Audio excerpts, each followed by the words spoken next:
안녕하세요, 중소솔입니다. 오늘은 3월 30일 수요일 장 마감 후고요. 오늘 코스피는 0.21%, 코스닥은 0.13%, 상승 마감은 했는데 상승이다 라고 볼 수는 없는 시장이었고요. 오늘은 이제 내일이면 또 월봉을 마감하는 날이죠. 그래서 투신이나 혹은 사모펀드 같은 애들은 달마다 실적에 대해서 이제 보고를 하게끔 되잖아요. 그래야 이제 또 후구들을 이제 또 끌어모으는 부분도 될 수 있는 거고, 또 어떻게 보면 지들이 이렇게 잘하고 있다, 그러니까 보너스를 좀 달라라고 얘기할 수도 있는 부분이기 때문에, 또 그런 부분으로 인해서 오늘 좀 주가를 밀었다라고 좀 볼 수 있을 것 같아요. 어제 미국 시장은 또 올라왔는데 참 답답한 흐름이라는 거죠. 어디만? 우리나라만. 우리가 가지고 있는 종목이 쓰레기냐, 아니면 그냥 한국 시장 자체가 쓰레기냐. 최근에 이 미국 시장이 쫙 올라올 때 같이 따라 올라가는 흐름을 좀 만들어내야 되는데 전혀 그러지 못하고 있다라는 거예요.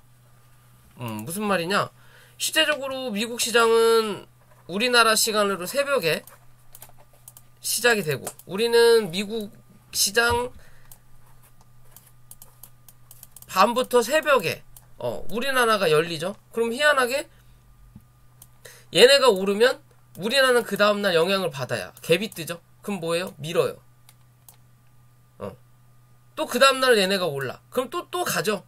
근데 가다가 또 윗꼬리를 달아요. 왜? 그 다음날, 그러니까 우리 시장이 끝나고 그날 밤에 미국 시장이 눌릴 것 같은 선물지수가 먼저 반응을 하기 때문에 움직이면 뭐다? 우린 또 반영을 받는 거예요. 그럼 결국엔 미국 시장이 한 10% 오를 때 우리나라는 5%에서 3% 오르면 땡인 거예요. 이게 무슨 그지 같은 행동인지. 이렇게 올려놓고 미국 시장이 3% 빠지면 우리나라도 2에서 3%가 빠져요. 근데 갭 차이가 무지하게 난다라는 거예요. 이랬든 저랬든 맨날 그죠? 여기 940포인트 넘겨야 된다. 넘겼죠? 갭을 띄웠어요. 갭을 띄웠으니까 눌러버리는 거예요. 왜? 밑에서 치고 올리는 수급이 필요하다라는 거죠. 결국엔 여기에 대한 매물을 소화하겠다라는 과정이에요. 근데 이런 의도까진 좋아요. 좋다. 그러면 내일 다시 이 자리를 양봉으로 메꿔야 돼요. 뭐하고? 거래량 더 터뜨려서. 그래야 이 자리를 튼튼하게 사수를 하는 거예요. 근데 그럴 생각이 없다라는 게 문제인 거예요. 요런 의도까진 좋은데 그럴 생각이 없다. 그럴 거면 위에다가 갭 띄워놓고 그냥 날라가든, 아니면 갭 띄워놓고 눌렀다가 밑꼬리 달고 올라오면서 튼튼하게 지지를 받든 해야 되는데, 이것도 저것도 아니라는 거죠. 하루 종일 별로 되지도 않는 거래량을 가지고 들었다 놨다 눌렀다가 밀었다가 요지를 하다가 맨 마지막 한 30분 남겨놓고 그냥 끌어올리죠. 그죠? 여기서 많이 팔고 여기서 반 이상 주워 담고 여기서 요만큼, 결국엔 여기서 여기 빠졌을 때 50만 주를 버렸다면 여기서 여기 뺄 때는 10만 주도 안 필요한 거예요. 그래갖고 여기 올릴 때 30만 주를 사버리는 거죠. 그냥. 그러면 시장은 분명히 올라오는데 종목들은 크게 움직이는 게 없는 거예요. 미국 시장은 어제 올랐는데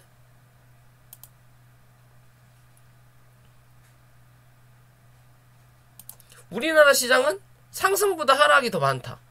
그죠? 약간 보합적인 관점인데, 우리한테는 보합이라는 건 수급이 없다라는 부분이기 때문에 그냥 하락장이었다라고 생각하시면 돼요. 우리한테는 보합은 없어요. 지수에서는. 그림만 보합이지 요런 흐름이라면 시장은 재미가 없었다라고 밖에 판단이 안 돼요. 종목들은 2에서 최소 5% 이상은 빠졌다라고 생각하면 되는 거고, 요런 시장은 하락 시장이다 그냥. 그런 흐름을 만들어냈어요. 그래 놓고서 시간에서 뭐가 움직여? 또 에너지주 관련된 종목들이 움직인다라는 거죠. 어제 분명히 러시아와 우크라이나 협상을 했고, 협상이 어느 정도 진전이 있었다. 싸우지 않기로 했다. 라는 얘기가 나왔지만, 하루도 못 가서 우리나라 시장은 요런 식으로 반영을 해버린다라는 거죠. 그죠? 요런 식으로 반영을 해버린다라는 거예요. 결국엔 뭐야? 우리나라와 러시아가 싸우는 것도 아니고 우리나라와 우크라이나가 싸우는 것도 아닌데도 이지랄을 하고 계신다라는 거예요. 왜 반등이 나오냐? 차트 관점에서 지지받을 자리를 받았으니까. 그죠? 지지받을 자리를 받았으니까. 올라왔다가 여기서 이렇게 누르고 다시 올라갔다가 그러면 여기서 음봉 나왔던 자리 여기잖아요. 여기를 지지받았으니까 여기서 살리면 다시 요 안에서 일단 움직이는 흐름을 만들어내겠다라는 거죠. 이 자리를 이탈시켜버리면 뭐다? 나가리가 되는 거예요. 이제 더 이상 크게 볼 필요가 없는 시장, 이 종목이 되는 거죠. 중앙에너비스, 대성에너지도 한 차례 올라와서 흐름이 쫙 바뀌는 자리가 어디예요? 주가가 요렇게 횡보하다가 요 자리에서 놀다가 여기서 뭐 했다? 빵 하고 쳤다. 급하게 쳤으니까 급하게 내려앉는다. 기술적 반등이 나왔지만 약하다. 그럼 다시 뭐다? 쌍바닥을 잡는 자리다. 이 자리를 이탈하면 끝난다. 근데 살려놓는다라는 거죠. 그죠? 살려놓는다라는 거죠. 그럼 다시 이 종목은 또 이 자리를 넘어서느냐 못 넘어서느냐가 중요한 거고, 이 자리를 넘어서면 기술적으로 반등은 나타날 수 있지만 그 반등이 15,500원 위로 안착하지 못하면 또 다시 횡보 혹은 조정의 흐름을 나타낼 수 있다라는 관점이 된다라는 거고요. 중앙에너비스도 마찬가지인 거죠. 그렇게 따지면 요 자리 지지 받았으니까 다시 위로 올라오면서 못해도 37,000원 위로 안착을 해야 되는 관점인 거고, 추세가 변경되기 위해서는 4만원 위로 또 한 차례 몸통을 올려놔야만이 그 추세를 유지하고 고점을 또 갱신할 수 있는 관점. 그렇지 못하면 횡보하다가 이제는 밑으로 혹은 또 위로 방향을 잡는다라는 거. 그런 기준이란 말이에요. 그죠? 장 막판에 수소차 관련된 이슈를 터뜨리면서 막 팍 끌어올린 다음에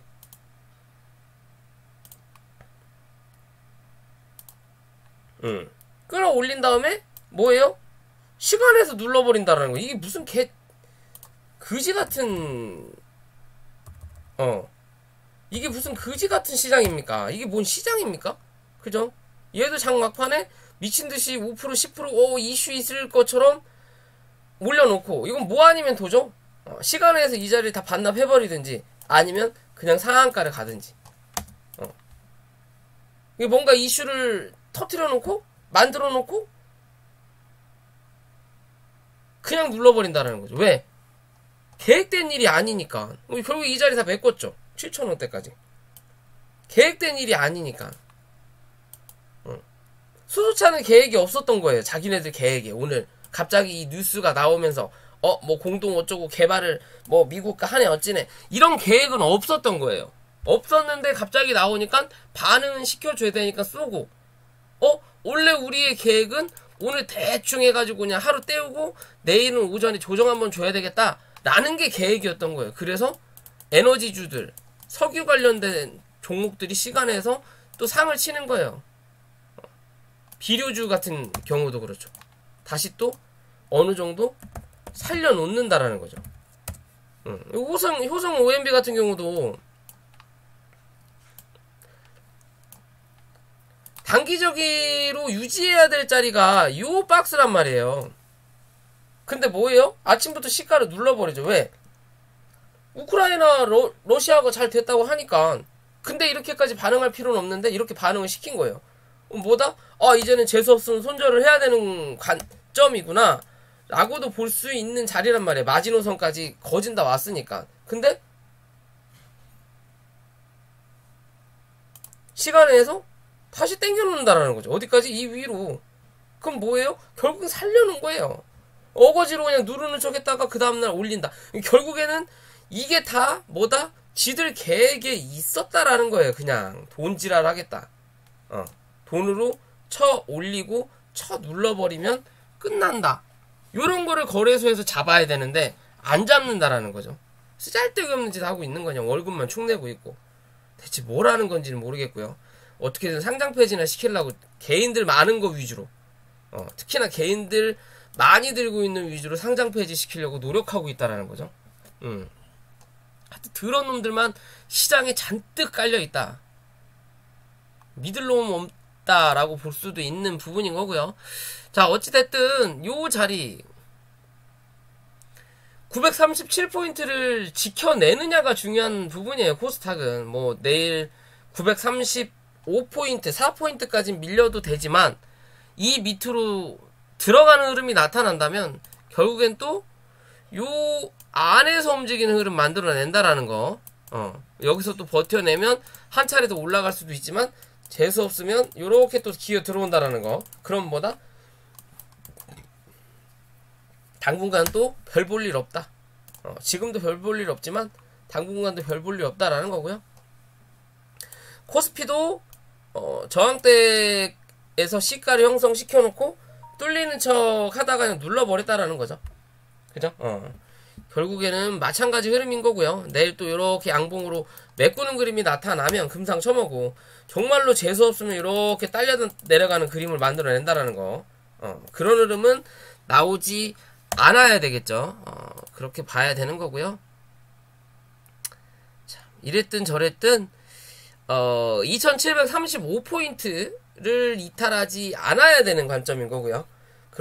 그렇지 않으면 다시 한번 2755포인트를 확인하려 노력하는 그림 한번 만들어낼 수 있다라고 보시면 될 것 같습니다. 웬만하면 내일은 종가를 오늘 종가 기준에서 크게 이탈시키지 않으면 않을수록 올라오면 올라올수록 당연히 좋지만 이탈을 시키지 않으면 않을수록 뭐다? 다음 달이 긍정적이다라고 보시면 돼요.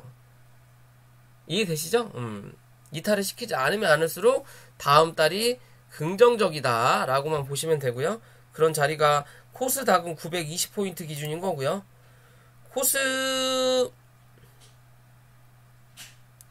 코스피는 이랬든 저랬든 2715포인트 위에서는 버텨내야 돼요. 뭐 그렇게까지 밀 이유는 없을 거고 악재도 없을 거고 러시아와 우크라이나가 어제 협상했는데 오늘 뜬금없이 뭐 포쓰고 뭐 사람 죽이는 미친놈들은 없겠죠. 지들도 피해가 있으니까. 그렇다면 내일의 이 석유 관련된 종목들이 움직이는 지금 에너지 관련주들이 움직이는 부분은 오전에 또 반짝하고 흘러내릴 확률이 높으니까 들고 계시는 분들은 내일 잘들 정리하시길 저는 정리하시는 게 맞지 않을까라고 일단은 판단을 하는 부분이거든요. 일단은 판단을 하는 부분이다. 그러니까 뭐 그거야 각자의 나름이겠지만요. 실제적으로 보면은 뭐 중앙에너베이스만 보더라도 요 위에서는 뭐다? 계속 누군가가 던진다라는 관점이죠. 요 밑에서는 누군가가 사주는 사람이 분명히 나타나는데 이 위로만 올라가면 누군가가 던져요. 그럼 이제 이 자리를 이렇게 양봉으로 뚫어 올리지 않는 이상은 계속 누군가가 던질 거다. 라는 관점으로 보시면 될 거라는 거고요. 그죠? 얘도 여기까지 잘 올라가다가 이제 이 뒤로는 던지는 흐름밖에 안 나타난다라는 거죠. 그죠? 그러면 이 자리를 이제 양봉으로 메꿔야 된다라는 건데 글쎄요, 그럴 말할 이유가 당장은 없다. 아무리 뭐 기름값이 2,500원이 되든 3,000원이 되든 얘네랑은 상관없다. 기름값이 2,500원은 500원이 되든 3,000원이 되든 5,000원이 되든 얘네한테 실적으로 도움되는 회사는 없어요. 그냥 에너지 회사고 기름 관련 회사라는 거지 얘네들이 뭐 그로 인해서 뭔가 혜택을 크게 받는다라는 거 없어요. 그냥 말 그대로 그냥 그게 시장의 악재니까 뭐라도 하나 반영시켜갖고 지들 먹을 거 먹어야 되니까 요런 종목들을 끌어올린다라 라는 관점으로 보시면 될 것 같고요. 그런 의미로 남선알루미늄이 최근에 미친듯이 가죠. 뭐 이 쌍용차 인수를 에디슨 EV가 포기를 했다라기보다는 뭐 돈을 못 모아서 탈락함으로써 SM그룹인 뭐 남선알루미늄에서 예전에 접촉을 했었던 그 부분이 부각이 되면서 니들도 우리가 할 수 있겠구나 라는 관점으로 올라오고 있어요. 그러면서 어제 뉴스가 나왔죠. 뭐라고? 우리랑은 상관없다. 우리는 쌍용차 인수할 생각이 전혀 없다. 그래서 이 꼴이 달았지만 그래도 간다라는 거죠. 왜? 돈이 들어갔으니까. 결국에는 써니전자랑 같은 급이에요. 무슨 소리냐? 써니전자가 안철수 관련주죠. 아직도 안철수 관련주죠. 5년 전에 혹은 9년 전에 안철수주로 대장주를 막 치고 가다가 써니전자에서 공시를 9년 전에도 5년 전에도 2번을 냈어요. 우리랑 안철수랑은 아무 상관이 없다. 그래도 지금도 써니전자는 안철수로 통한다라는 거죠. 즉 얘도 허물인 거예요. 허물인 건데 뭔가 이슈를 만들어야 되는 기준이라는 거죠. 왜? 주가가 고점 대비해서 하락을 했다라는 거고, 이 하락을 하고 나서 이 정치 테마주로서 올라왔던 첫 번째 산을 만들고 저점을 지지했던 자리까지 빠졌고 그 자리에서 유지하는 그림을 만들어냈으니까 뭔가라도 이슈를 만들어야 된다는 거예요. 그러니까 굳이 아니라는데 이슈를 만들어서 주가를 띄워 올린다라는 거예요. 재밌다라는 거죠. 그죠? 그러면 지금의 자리에서 미친듯이 현대사료처럼 막 갈 거냐? 그럴 만한 이유는 없다라는 거죠. 그죠? 확실히 한다라는 것도 아니고 우리는 안 한다고 하는데 수급이 시장에서 그냥 누가 돈으로 때려 박아버리는 거예요. 그냥 그러니까 가는 거고. 그러면 현재 차트상에서 주가 이평선은 역배열인 거고, 그럼 이 역배열을 돌리기 위해서는 미친듯이 주가를 올리든지 그래서 잡아 올리든지, 그게 아니면 위에서 버티든지, 그래서 밑에서 끌어올리게끔. 데 위에서 버티려면 최소 한 달을 이 위에서 버텨야 된다는 거예요. 그러려면 매수세가 꾸준하게 들어와야 된다는 거고, 또 그러려면 이게 사실 무근이 아니어야 된다는 거죠. 그럼 결국엔 주가는 올려다 놓고 주저 박을 거다라는 관점으로 보시면 돼요. 결국에는 내려앉는다. 대신 이 내려앉는 게 내일 당장 내려앉을 거냐, 아니면 내일 하루 더 치고 앉을 거냐의 관점으로 보시면 된다라는 거예요. 그 기준으로 보는 자리는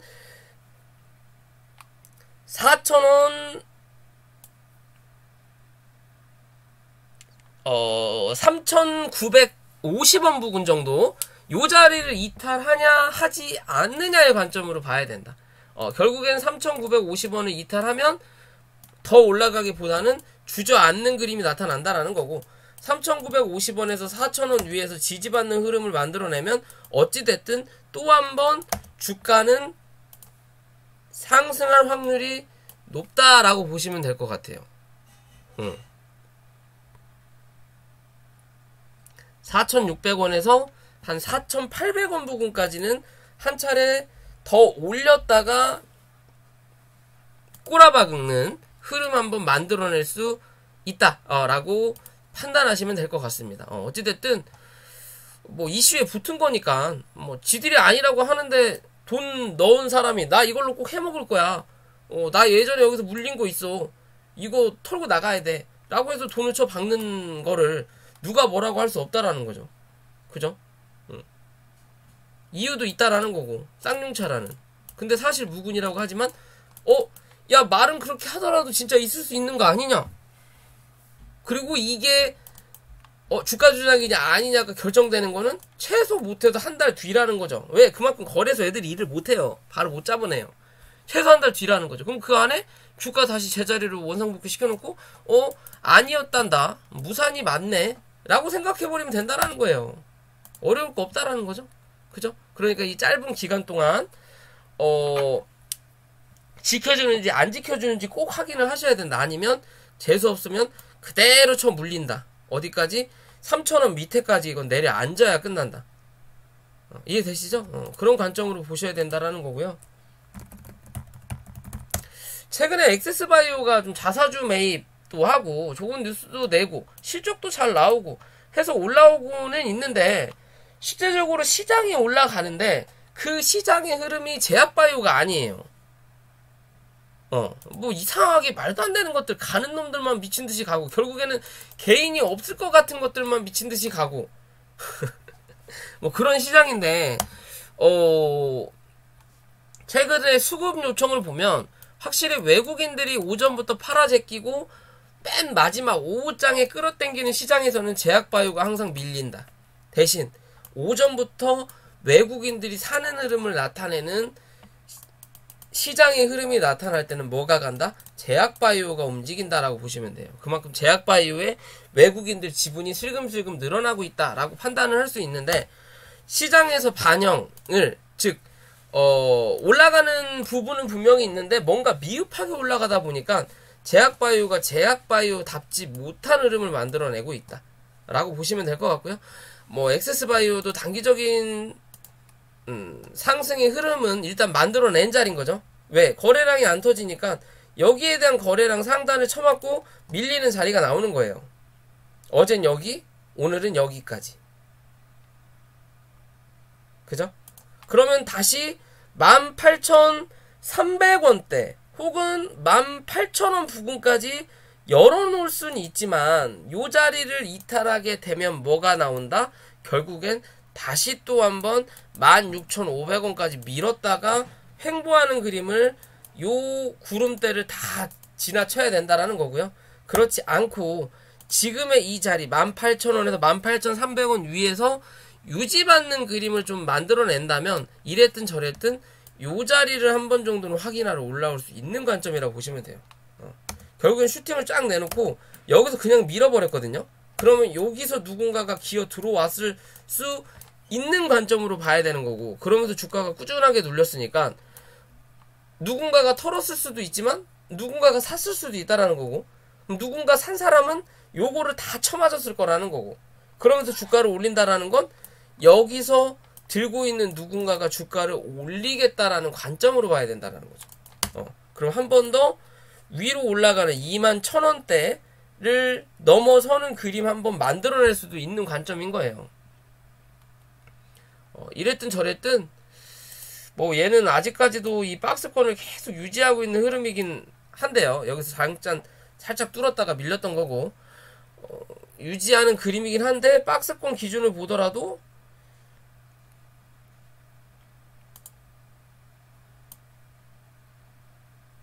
아직은 박스권 상단보다 박스권 하단에서 노는 물량이 훨씬 많기는 하지만 이제는 뭐 해야 돼?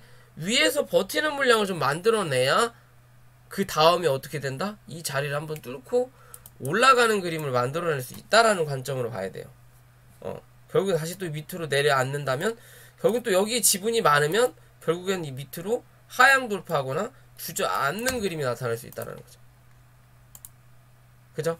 일단은 버티고 있다라는 것은 나쁘지 않은 모습이에요. 대신 이제 이 흐름을 언제까지 이렇게 만들어낼 거냐는 거죠. 최대한 빠르게 넘어가야만이 그 다음을 바라볼 수 있다. 그렇지 않으면 또 제자리 걸음, 결국엔 또 박스권의 흐름을 만들어내야 된다. 그럼 이제는 아까 말씀드린 자리를 유지하느냐 못하느냐를 꼭 지켜봐야 된다는 거고요. 자, 넵지노맥스가 버티다가 그냥 밀어버렸어요. 오늘 드디어 밑으로 쳐 밀렸다라는 거고 결국 힘이 없다라는 거죠. 시장이 받아주질 않으니까 외놈들이 사질 않으니까 시장은 버티는데 버티기만 하면 뭐다? 그만큼 수급을 안 넣는다라는 기준이잖아요. 그러니까 밀려버린다라는 거예요. 결국엔 얘도 뭐다? 마지노선까지 또 밀어놨다. 그럼 장중에 32,500원 부근까지는 밀릴 수 있지만 종가는 무조건 33,500원 위로는 안착을 시켜놔야 돼요. 얘는 그래야만이 이 흐름을 유지해 나갈 수 있다라는 관점으로 볼 수 있거든요. 그런 관점으로 봐야 다시 한번 이 종목이 또 4만원대를 도전할 수 있는 저 무상증자 이슈 뭐 자사주 매입 그런 엑세스바이오죠. 렉지뮤믹스는 뭐 무상증자 이슈 그다음 뭐 어디와 협력하네 어쩌나 저쩌네 뭐 라는 얘기가 좀 나오곤 있어요. 나오곤 있는데 특별하게 강하게 움직이진 못하고 있다라는 부분인데요. 이랬든 저랬든 유지할 수 있는 이 자리를 이제 지켜내느냐 못 지켜내느냐의 관점이에요. 얘는 기존 매물도 분명히 살아있지만 기존 매물도 살아있는 자리지만 이 기존 매물을 소화하기 위해 또 한 차례의 바닥 매물도 만들어 놓은 자리란 말이에요. 그럼 이 자리 위에서 유지하는 흐름을 이어가야 되는 기준이다. 여기죠. 여기 위에서 유지하는 흐름. 혹여나 여기에 대한 중간값 정도까지는 한 차례 눌렀다 움직일 수도 있어요. 대신 이 누르더라도 하루 이상을 이 안에서 버티면 안 된다. 그럼 뭐다? 결국은 여기에 안착하게 된다. 다시 이 위로만 안착하면 또 한 차례 고점을 확인하던지 아니면 이제는 뭐 추세를 만들어 놓고 눌러버리든지 둘 중에 하나의 그림 만들어낼 수 있으니까요. 좀 더 이제는 좀 지켜봐야 되는 관점이라는 거고요. 자, 박셀바이오라는 종목이고요. 전에 영상도 이 종목 제가 한번 찍었었죠. 찍으면서 바로 급하게 상승하진 못하더라도 확실하게 바닥은 확인한 종목인 거고요. 그리고 그 바닥의 기준에서 요 자리 41,500원 기준해서 요 자리를 크게 이탈하지 않으면 뭐다 주가는 요 52,500원 사이에서 움직일 거다고. 그죠? 그런 흐름을 만들어내고 있는 부분이다 라고 보시면 될 것 같고요. 다시 이제 단기적인 관점에서 41,500원은 기존의 지지 라인이었고 그럼 이제는 43,000원 부근에서만 유지하는 흐름 만들어내면 다시 한번 47,500원대 확인하러 올라올 거다라고 보시면 됩니다. 이랬든 저랬든 얘는 이 구름대를 위에서 벗어날 거냐 밑에서 벗어날 거냐가 중요한 관점이다. 밑에서 벗어나면 시간은 좀 오래 걸릴지언정 들어온 수급에 대한 부분은 크게 변하지 않는다 라고 판단을 한다면 어찌됐든 7만원 부근 정도까지는 한 번 정도 올려다 놓고 이 단기적인 수급이 마무리될 수 있다 라고 판단하시면 될 것 같아요. 나쁘지 않다. 즉 모아가봐도 괜찮을 것 같다라고 좀 판단을 하는데 좀 시간적인 여유는 분명히 필요하다라고 좀 말씀드려야 될 것 같고요. 자, 휴림 로봇이 최근에 좀 많이 올라왔죠. 뭐 삼성전자 로봇 이슈도 있고 삼부토건을 매각한다라는 이슈도 있으면서 주가가 강하게 올라왔어요. 그리고 예전 요 자리였죠. 요 자리에서 실적이 좋게 나왔거든요. 실적이 좋게 나오고 이 종목이 눌릴 때 로보라든지 유진로봇 요런 종목들은 티로보티스 요런 종목들은 움직였었어요. 근데 이 종목은 실적이 잘 나왔는데도 주가를 눌렀단 말이에요. 그러면서 제가 요런 자리에서 얘는 차트가 나쁘지 않다. 분명히 뭐다? 한 번 정도는 올라갈 수 있는 자리 분명히 만들어낼 거다라고 했거든요. 저는 그 자리를 한 1,600원대까지 봤어요. 많이 보더라도. 근데 이렇게 빠르게 강하게 움직일 거라고 판단은 못했던 부분도 분명히 있는데 실제적으로 단기적으로 찍을 수 있는 자리는 한번 찍은 거고요. 그죠? 단기적으로 찍을 수 있는 자리는 찍었고 이랬든 저랬든 구름대 아직은 갇힌 자리인 거고 월봉이 내일이죠. 내일 만들어내는 관점에서 본다면 이제는 이 윗꼬리를 길게 달면 안 된다. 결국엔 길게 달면 다음 달 올라오면서 또 2,000원대를 두드러 맞고 이제는 조정을 받을 확률이 높아져요. 그렇지 않으려면 내일 이 월봉을 길게 뽑아내서 다음 달 그냥 치어 올리든 아니면 최대한 짧게 만들어내고 튀어 오르는 그림을 만들어내든 둘 중에 하나를 해야 되는 관점인 거고요. 그렇기 때문에 손절을 잡아야 된다면 얘는 1,650원을 이탈하면 무조건 뭐다? 기술적 반등은 나올 수 있지만 그 반등 자체가 2,000원 위로 올라타지 못하는 그림이 나올 확률이 높다라고 보시면 돼요. 1650원을 종가 기준으로 잡으셔야 된다라는 거고요. 그렇게 이탈하고 2,000원을 못 넘어서는 그림을 만들어내면 결국엔 이 1,300원대까지 또 한 차례 내려앉아야 기술적으로 반등이 또 나올 수 있는 자리가 연출된다. 지금 경고 종목이기 때문에 수급에 부재가 분명히 나타날 수 있어요. 무슨 말이냐? 여기서 강하게 돈 한번 써서 빵 쳐내고 단일가로 가서 주가를 빵빵빵빵 올리지 않는 이상, 적은 돈으로 빵빵빵빵 올리지 않는 이상 이제는 잘해야 횡보 아니면 하락을 모면할 수는 없는 관점이다라고 보시면 돼요. 얘는 뭐 가벼운 종목은 아니기 때문에 호가창부터가 단일가로 가지 않는 이상은 강한 상승을 만들어내긴 솔직히 어려울 수 있다. 그렇기 때문에 차라리 빵 한번 쳐내고 돈 좀 써서 빵 한번 쳐내고 단일가로 들어가야 적은 돈 가지고 뭐 할 수 있다? 고점을 좀 더 높일 수 있고 지들이 팔아먹을 수 있는 여유를 좀 더 만들어낼 수 있는 관점이다라고 보셔야 돼요. 그렇지 않으면 웬만하면 주저앉을 확률이 높다. 이제는 이해되시죠? 그럼 기준을 1650원을 종가상 기준을 잡자. 장중에는 1600원까지 열어놓을 수는 있다. 하지만 종가는 1650원 기준으로 움직이느냐 움직이지 않느냐의 기준을 좀 판단을 하시는 게 좋을 것 같아요. 자, 요런 관점이 나타나고 있잖아요. 아직 추세가 죽은 건 아니라는 거예요. 그죠? 그럼 내일 여기서 유지하는 흐름을 만들어내면 한 번 더, 그렇지 못하고 옆으로 버티면 이제는 이 추세 안으로 급등 자리는 이탈을 했다라는 거고, 그럼 이제는 그 다음을 포지션을 노릴 수 있는 추세가 꺾이기 전의 과정까지, 게 횡보를 하든 상승할 수 있는 과정까지 만들어낼 수 있는 추세의 하단은 요 자리다라고 보시면 돼요. 그냥 그 자리가 1600원에서 1650원이 되는 거예요. 그래서 이해되시죠? 그런 관점으로 이 종목 바라보셔야 된다. 이해되시죠? 자, 오늘 종목 분석은 여기까지고요. 영상이 도움이 되신다면 구독과 좋아요 부탁드리고, 혹여나 니딩과 공부방에 관심 있으신 분들은 위에는 연락처로 연락을 부탁드리겠습니다.